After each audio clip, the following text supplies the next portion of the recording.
Welcome back, students, to another session of Grade 11 Biology, Chapter 9 Microbiomolecules, Part 2. In this video, we are going to discuss about biomacromolecules. And these molecules include proteins, polysaccharide, nucleic acids. These are biomolecules having molecular weight greater than 1000 Dalton. Their molecular weight is 10,000 Dalton and above. They are acid insoluble and they form cytoplasm and organelles. Lipid is not strictly a macromolecule as its molecular weight does not exceed 800 Daltons. But it comes under acid insoluble fraction because many lipids are arranged into structures like cell membranes. When a tissue is grinded, cell membranes are broken and form water-insoluble vesicles. They cannot be filtered along acid-soluble fractions. The average composition of cell is here, given here. Water is 70 to 90%, protein 10 to 15%, carbohydrate is 3%, nucleic acid forms 5 to 7%, and ions are forming 1%. Let's begin with proteins. Proteins are heteropolymer of amino acids.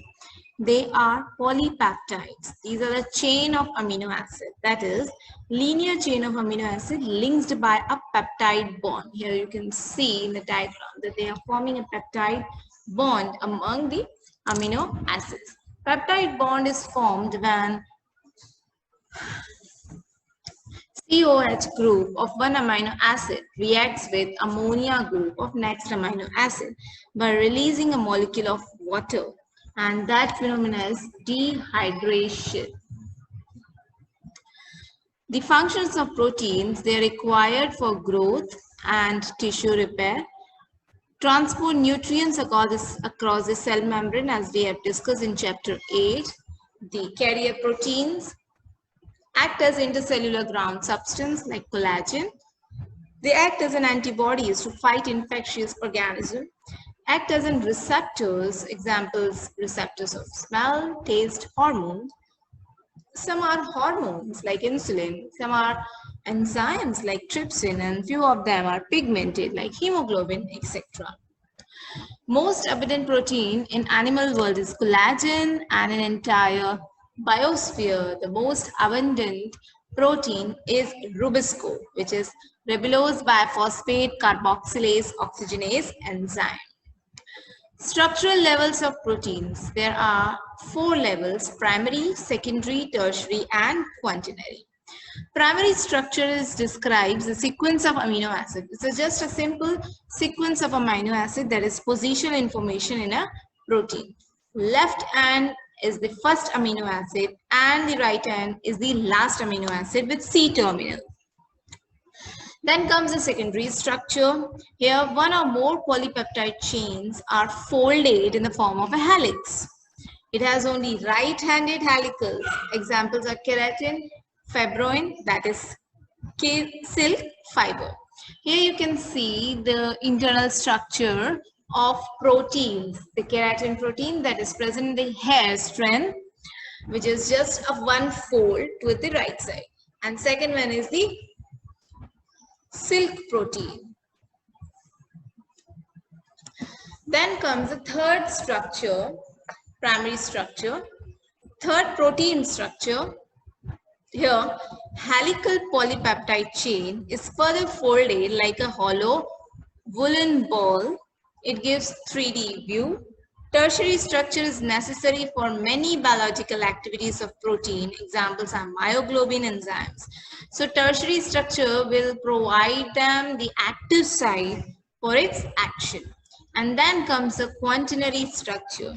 Here, more than one polypeptide chains form tertiary more than one polypeptide chain forms tertiary structures, and each chain function as a subunit of protein. So together all it will form, here you can see tertiary structure are going to form a quaternary structure. Examples are hemoglobin. It has 4 subunits, 2 of alpha and 2 of beta subunit. Let's see the protein structural levels of the protein at a glance. First, it's just a primary, then it forms a secondary, then it's forming a tertiary structure, and finally it's forming a quaternary structure. The second type of biomacromolecule is polysaccharides. These are polymers of sugar. Examples are given: starch, cellulose, glycogen, and inulin. Starch is a homopolymer of glucose. Cellulose is also a homopolymer of glucose.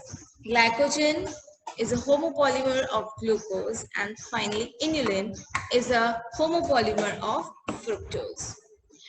There are complex polysaccharides formed of amino acids as well. Examples are glucosamine and acetyl galactosamine, etc.